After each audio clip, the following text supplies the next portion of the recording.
Hello and welcome to this special Spears Wealth Insight Forum 2020 panel brought to you in association with BVI Finance. Our aim is to digest two of the principal change makers in wealth for the decades to come, both of which are encapsulated in the title of our panel, Shaping the Future, How Digital Assets in Africa Will Transform Wealth Creation. Joining us to explore these topics in strictly alphabetical order, we have Greg Boyd, partner from Harneys, who's dialing in from the sunny BVI. We have Annamaria Koerling of Delfin Private Office in London. We have Kirk, managing partner of Appleby in BVI. And we have Sally Sfeir-Tait, chief executive of RegulAltion in London. And finally, we have Simon Gray from BVI Finance, also dialing in from Roadtown in the Caribbean. Turning to the first of our two topics, digital assets, what are they? What is the opportunity? Let's find out more. Sally, as an entrepreneur in the AI space and an honorary professor at UCL, I'd love to know what, but may I ask you to expand on digital assets for our audience? So digital assets also, for my sins, I used to be a lawyer. So, and a regulatory lawyer at that. So, I mean, digital assets is really the next progression of assets, to my mind. It's, we have shares, so equities, you've got bonds. Digital assets is just the next iteration of that. And it's really looking more into the future. So mostly when we talk about digital assets, we talk about crypto assets. Whether they are on a blockchain, presumably they would mostly be on a blockchain. And it's the idea that you can have the benefits of a regular asset while at the same time benefiting from it being fully digital, and therefore you can buy it, you can sell it quickly. So all of the benefits of things moving through the internet. So that really is what I would classify as a digital asset.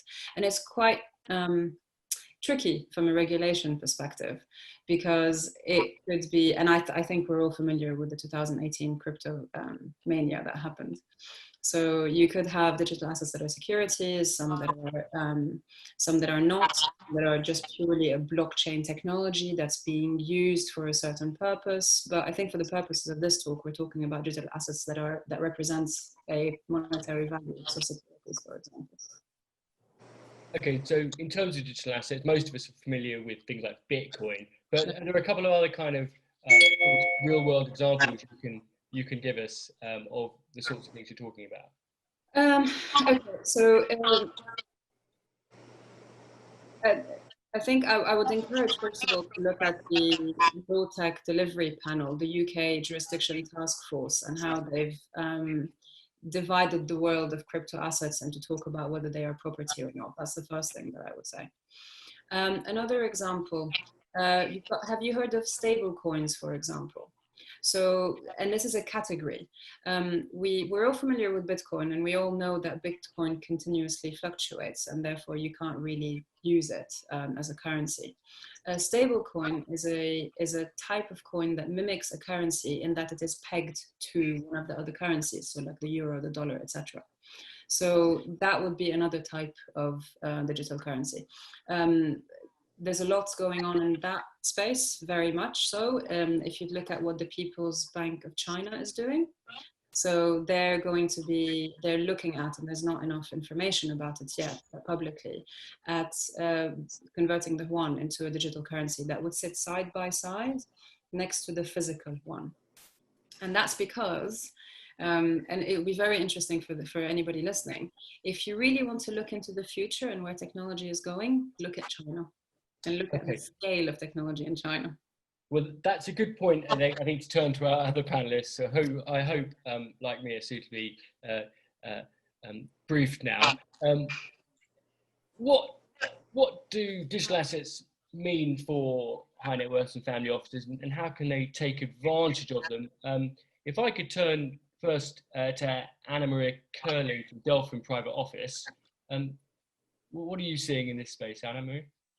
Well, I think digital assets represent a new asset class in some ways. They also represent a way to transform business models. And I think families are looking at their investments in a different way. I think COVID has changed their priorities. It's prompted them to look at things through a new lens. And of course, it's accelerated lots of pre-existing trends, and the digitalization of the world, for want of another better word, has clearly sort of been accelerated during this pandemic, and families are looking to see how they can participate. And I would say that increasingly they're looking at how to access this through private markets, but they recognize that you need expertise, you need diversification because we don't know who the winners are going to be, and you need access. And for this reason, I think we see two main approaches: families seeking investments and co-investments with GPs, with private equity firms and specialists with experience and track records. And they're also looking to mitigate the risks by doing that. And then there are families that are clubbing together to form SPVs or specialist multifamily offices so that they can access investments and sort of drive their own agenda. I think the ones that try to go it alone generally have a sort of a less positive experience. And briefly, in public markets, I think we see a lot of active managers exploiting, if you like, sort of investment opportunities in this space, and families and family offices developing their own investment expertise. But increasingly, we're seeing a trend towards what we call self-indexation. So people creating their own indices of stocks and cryptocurrencies and so on. One example, for example, is financier Alan Howard, who has created the Block Index. And we're seeing an increasing number of products and linked to that index. So people are looking at how to sort of, access this in a more liquid, passive way as well. Okay, that's very interesting. So thank you for that. Greg, as someone who deals with sort of global families on a daily basis, a few miles distant from where Annamaria is sitting, what are you seeing in terms of the digital space and the appetite for it? I think one of the things that we can recognize is certainly over the next decade, the best returns are probably going to come from this thing called the fourth industrial revolution, or 4IR. And that covers such a broad space. It's just really, the world is turning digital. So everything we seem to have going on around us right now is, if you used it in some format or analog format, it's going to switch, it's going to become digital if it hasn't already.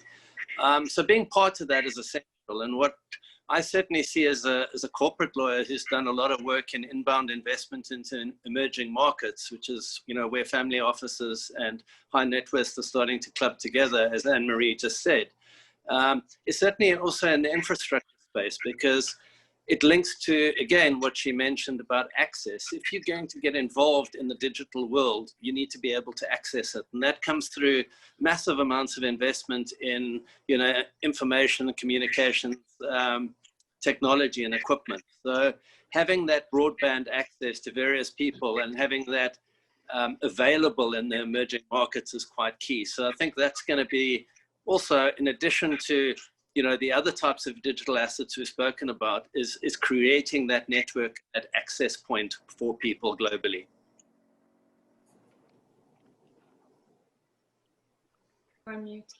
Jeffrey, may I put the same question to you in terms of the impact and the opportunity you're seeing? Certainly. Well, I'm not going to add a great deal to what Annamaria and Greg have said. I think there is a great deal of opportunity in Africa. I think it's coinciding with the COVID-19 experience, which is almost a greater move to digitalization, working from home. The technology aspect is coming more and more to the fore. I think it's an area in which it's exploded and will continue to explode, precisely because of the current world conditions. And I think that's, as Greg was saying, the key aspects of technology infrastructure and making sure that investment flows into those areas. And I think we've seen a lot of that over the past few years, and we will continue to see that in the future. Okay, thank you. Now, Sally, perhaps as someone who's working on the other side of the fence as an entrepreneur, what advice do you have for family offices, or, UHNWs on getting access to the exciting portions of digital assets and the industry around them? I think the industry around them is still burgeoning. So there's, it's daunting to start looking at a space that you don't really understand and that you're not supposed to understand, and that moves really, really fast. So I made the switch from the traditional world to the digital world, and it's quite a steep learning curve. So what we usually say is there are many people out there. Talk to the university. So at UCL, for example, we have a very, very wide network. We've got expertise, and we don't have a commercial element, because you're also very wary. If you're a family office, you're really very wary of who's advising you and what angle they might have. Whereas at university, we don't. So we would, and some academics are quite blunt about it. So there's a network, go to universities, they're the most advanced when it comes to technology, and then build your network from there. They of course, they're not financial advisors, so you would always need the financial advisors. But from a technology perspective, talk to the technologists. Simon, as a representative of the BVI, I wondered, can I ask you about the challenges that digital assets such as blockchain pose to jurisdictions such as yours, and how you are responding to them? Sure, and thank you for providing us with the opportunity. The interesting about digital assets, crypto, blockchain, a number of terms, is they are very fast moving and very, very thought-provoking, very innovative. And given the way that laws and regulations invariably evolve, there can be a period of catch-up involved. So the approach that we have taken is to look, learn, and respond in a very sort of measured way by really trying to benchmark with jurisdictions that we regard as particularly market leaders in this regard. And Singapore, Hong Kong, UK with the FCA are good. Singapore is impressive. Estonia, Wyoming as a state in America is pioneering. Gibraltar, an impressive crypto exchange. And we benchmark and observe, and then look to see what we can do differently and hopefully enhance or improve on. And equally, what really works best to our core base, which is very much a product-driven environment, be they incubator funds, approved funds, business companies. And Simon, on the topic of benchmarking and standards, could you remind the forum about the legal and regulatory structure of the BVI? Sure. Well, the BVI, a legacy really of the British influence, it's a common law jurisdiction, and that is extremely helpful in terms of using case law to help with evolution and practicality. And so even in jurisdictions such as Latin America, they actually quite enjoy following our regime because it is so flexible. In terms of regulatory standards, we follow all of those of the IMF, IOSCO, FATF, and the insurance equivalent, as well as the Basel standards for banking. And from a tax perspective, Common Reporting Standard, FATCA, all of those we're fully compliant with. And we've launched a fintech regime, which we're very proud of, and that is generating enormous amounts of interest, in part because of its flexibility, but in part because of the credibility of that British legacy of a common law system. So turning to Africa now, I mean, over the next few years, the continent's GDP is expected to swell from $2.5 trillion today to 29 trillion by 2050. What can our panelists reveal for our audience about the rising wealth in Africa, you know, and especially of individuals and family offices?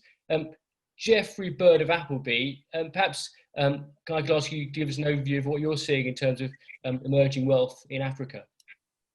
Certainly. I mean, Africa is an exciting place at the moment. We're certainly seeing more and more attention focusing on that. You've mentioned the rise of the accumulation of wealth in Africa, the rise of the family office that's occurring there. And a large part of this is being driven as well by the African diaspora, and in terms of investments back into Africa, but also the brain gain into Africa. A lot of that diaspora are now seeking to return back And I think that ties in again with COVID-19 and the experiences of people wanting to return back perhaps to family. And what we've seen, of course, with Africa is a very unique set of circumstances.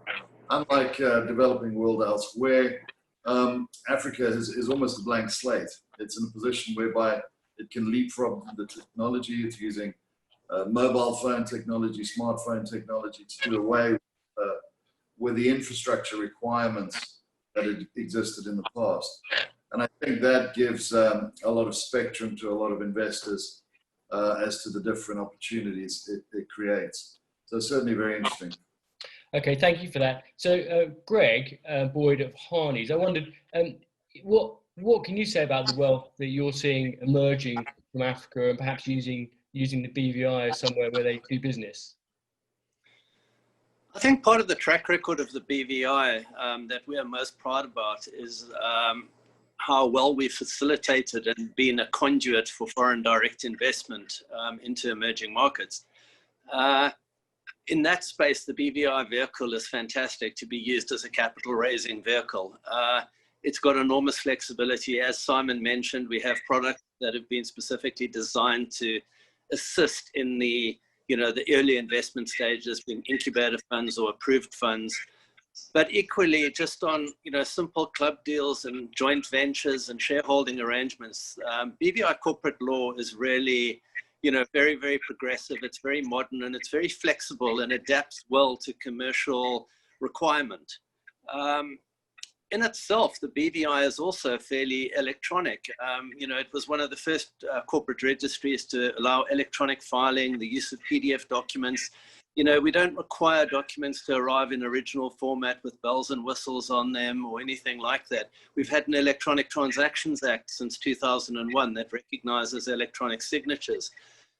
These things make doing business that much easier and lend especially well to the digital environment, which again assists with investors that are scattered around the world and wanting to come together and use a neutral platform. It works well. And I think every investor is worried about, well, has two concerns. One is they want a successful investment, and two is how do they mitigate risk. Now, we can't do much about geographic or political risk, but we can certainly do something about corporate risk. And I think that's what the BVI brings to the table, a solid platform that's well used, well tried and trusted. Okay, and if I can draw you to the other part of the question, which is the kind of African wealth that you're seeing. Obviously, Jeff just talked about that, but can you talk in your terms about what you're seeing in terms of rising wealth in Africa? Yeah, I think, Jeff's spot on. I think the diaspora effect is huge. A lot of young or middle-aged Africans have been educated overseas. They've worked in some top financial institutions around the globe, and they've taken that expertise and that brain power back to Africa. And you see it all over.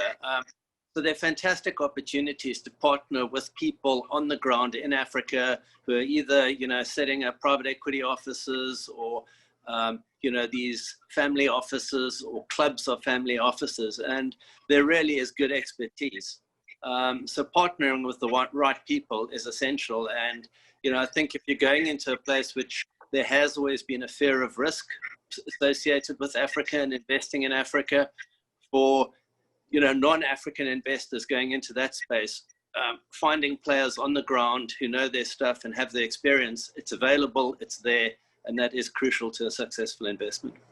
Okay, that's great. So Annamaria, in terms of the London scene, are you seeing a lot of African wealth arriving on your desk for your advice? Stats are quite hard to come by.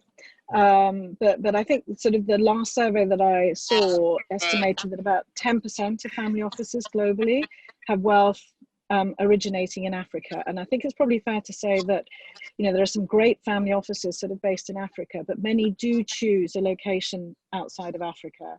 And London is a popular destination. So we are definitely seeing that trend. It's not a homogeneous region, as many of our panelists have said already. but there is, even though the family office concept perhaps is sort of relatively underdeveloped, we are seeing, you know, sort of good evidence that you know, many families are starting to formalize their arrangements, and they're also looking to leverage their wealth to make an impact, and especially in a very difficult situation like the current situation. You know, many are looking at how they can help, you know, sort of society as a whole, as well as the environment. And of course, not forgetting that you know, Africa abounds with opportunities, as all our panelists have said. To focus on those opportunities, we've got a fast-growing economy in Africa and a growing population. Would someone from the panel, I was thinking Jeff would start on this, care to talk a little bit about the hotspots that people can look at in terms of sectors or countries in Africa? When you say Africa's a big place, there's 40 odd countries. Jeff, would you be prepared to drill into that quickly and give the audience where to look? Yeah.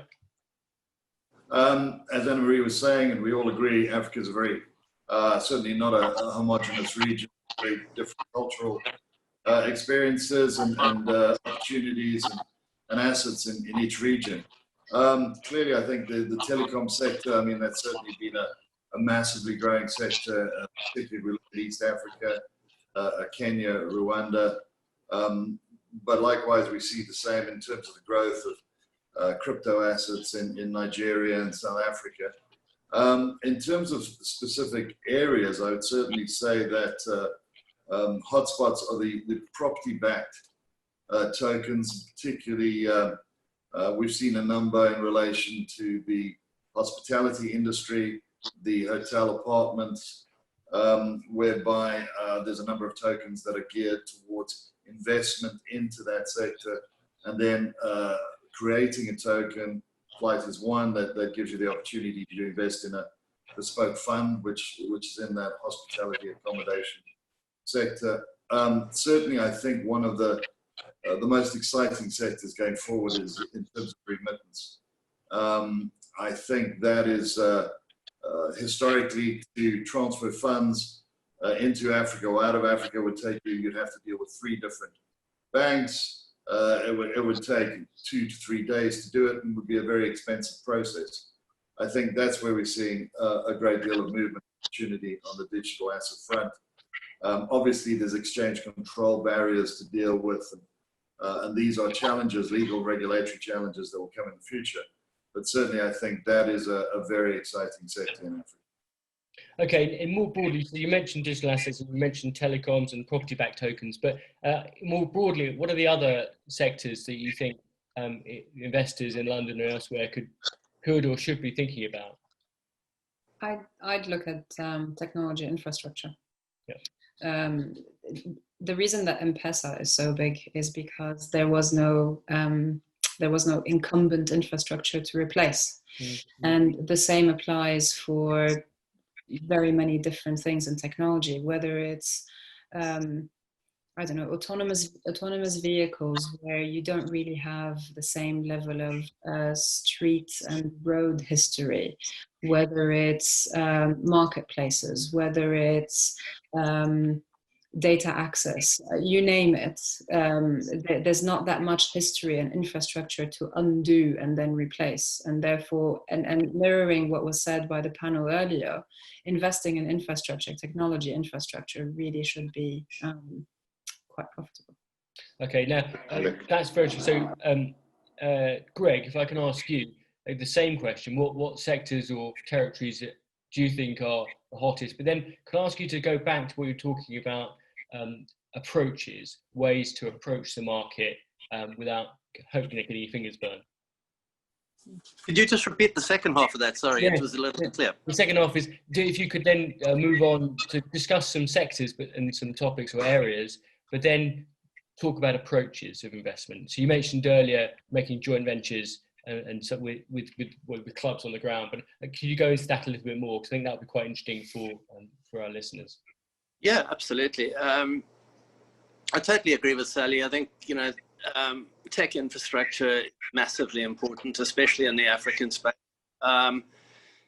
It's an information highway, and the highway can only carry so many cars at a time. And we are just putting more and more traffic through that highway every single day globally in the digital space. I mean, the fact that we are sitting here on a video conference call kind of thing is, you know, testament to that. If you try to do that 10 years ago, everything would have been hanging, glitching. We would have had that little hourglass in the middle spinning around saying, you know, it's busy waiting to adjust itself. So we are pushing massive amounts of data down that highway, and we've got to ensure that the highways always have the capacity to carry that data. The tech infrastructure is a no-brainer. How we do that, I mean, it's, yeah, partnering with people, I think, is important. It's getting the skills right, getting the right people to come together to do the deals. And there are a number of platforms for that. I did talk about joint ventures, you know, and that's usually just co-investment structures as well. It's investors coming together to work out how they're going to invest, what their likely returns are, how they can protect themselves and ensure that those returns are realized within their timeframes at their expectation, and just sort of protecting the investment through a corporate structure as best we can to mitigate that corporate risk. And you know, it's probably in many ways, it's a little bit like an anti-nuptial contract with wealthy people, because we're also looking at what happens when they hit a bump in the road and maybe there's going to be a bit of a scrap or something, you know, goes a little bit sideways. And having that ability to sort that out is important. And, you know, one of the things with the BVI court is that it's seen some of the largest shareholder disputes and has a wealth of precedent in that space of how to resolve it.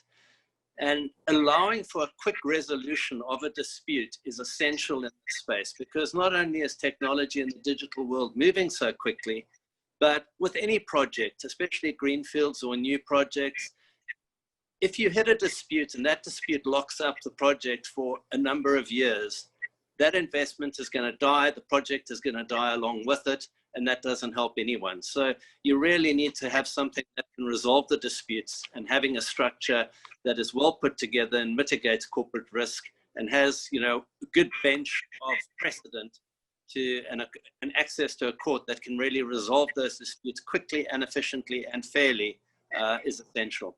Okay, thank you. So Annamaria, if I can ask you to return to this subject of Africa, and I mean, do you advise people on the topic of how to invest in these fast growth markets and how they might go about it? What are some of your thoughts? Yeah, well, I guess sort of you know, adding to the topics that my fellow panelists have highlighted, you know, sort of one of the things that we see as sort of interesting and exciting is, of course, the very youthful population that's sort of urbanizing in Africa as the new consumers. And so, you know, longer term, we do see that there are probably some sort of consumer opportunities there as well. And I think what we always say to the families that we work with is make sure, as my panelists have said, you've got the right partners with boots on the ground and a track record in the region. And that, I think, is probably sort of, you know, the primary criteria is to have good local partners, and you need to focus on a combination of competence and honesty as a prerequisite. And of course, that's always critical in business, and it's particularly critical perhaps in sort of more developing areas in Africa, as well as, of course, having the sort of the right, you know, vehicles in place that will help to give you some protection. So those, I would say, are the golden rules that would allow investors to capitalize on the enormous potential of the region. Okay, thank you. Now, Simon, I would quickly like to bring you in here. You know, the BVI is the partner for this panel. Are there any particular attributes in your jurisdiction that are set up to support investments in Africa that we should know about before we turn to our final question? Thank you, Alec, and absolutely. If I could just perhaps reinforce an observation made by Greg. A report was commissioned and it was published about 1.5 years ago by the Overseas Development Institute, really looking at the trend in investing in sub-Saharan Africa for NGOs. And they decided to analyze in particular BVI and also Mauritius. Mauritius, of course, has historically had a very strong connection producing BCs to allow investment from external governments and NGOs into Africa. And one of the key positives about using BVI and Mauritian vehicles was the fact that the independent rule of law, the fact that we have a robust common law, now we have an arbitration center, etc. So all of that is embedded. And that has historically given huge comfort to foreign governments and foreign investors into Africa from an NGO perspective. So really, that kind of model of business companies or investment funds or even trusts are all going to be very, very attractive for family offices if they want to pursue this type of investment. And one thing we were really targeting this year, before COVID made life slightly more interesting, was a series of trade missions. We managed to get as far as Cape Town in late January at the Indaba conference for mining, where we've been regular supporters. And the plan was you always start with South Africa, and then we were going to head northwest with Nigeria and Ghana, and then northeast, Kenya, obviously. But we were going to include Rwanda and Ethiopia. Now, Rwanda was never part of any real historic British connection, and nor was Ethiopia, but both of them have made massive inroads in embracing digital technology. So those are two markets which are quite interesting. 40 years ago, Ethiopia was definitely a bit of a communist basket case, but actually they have made fantastic progress. So I think everyone has made some extremely good points. And yes, you must proceed with a degree of caution. It's a diverse continent and a very diverse congregation. But if you structure vehicles in established jurisdictions with credible common law and very, very robust regulation, that should give a degree of comfort to international family offices wanting to take the plunge into Africa. Thank you very much. We've got 1 minute left, so I'll ask my last question of you all. So we focused on two big issues facing wealth over the next decades to come: Africa, the rise of Africa, and technology, digital assets. I'd ask each of you to give me a kind of quick one-word answer on another big thing another big theme, investment theme that the audience should be keyed into from the most obvious to most obscure. I invite you. So I'm going to start with you, Jeff. You get picked first. What do you need to think about? I think for me, it's digital assets, Africa, and the healthcare sector. I think that's for sure. Thank you, Roger. Annamaria, can I ask you to go next? Food tech, sustainability of food supply chains, new forms of proteins, more efficient forms of production. Fantastic. Sally, you're next. What's the other thing? Data access. Data access and algorithms, really, in any field. Very good. We don't have time to explore that one. Greg, what are you thinking? The digital infrastructure and the framework to make it all possible. Okay, brilliant. Finally, Simon, I'd like you to, if there's anything left. Thank you. I would say remote notarization, and that's in part because of COVID-19, quite frankly, and the logistical difficulties. And I think that would ultimately anticipate some kind of blockchain solution. And we're looking at it, of course, like everything else. Digital assets, I commend Wyoming, but I'm sure we can do something similar, and that's what I'm looking at. And on the issue of digital asset custody, I'd like to say something which appears counterintuitive, and that is the idea of creating data depositories or a data mine. You think data is in the ether, but in fact, for security reasons, there is a trend in actually creating underground mines where data could be stored on secure data sticks. And that's something that I think shouldn't be just dismissed, though it does, I concede, sound counterintuitive. Brilliant. Thank you very much to my panelists. Thank you to the audience for listening. You can now close down this session and open up the next session to take part in a live Q&A with all the panelists and myself, starting now. Thank you very much indeed. Bye-bye.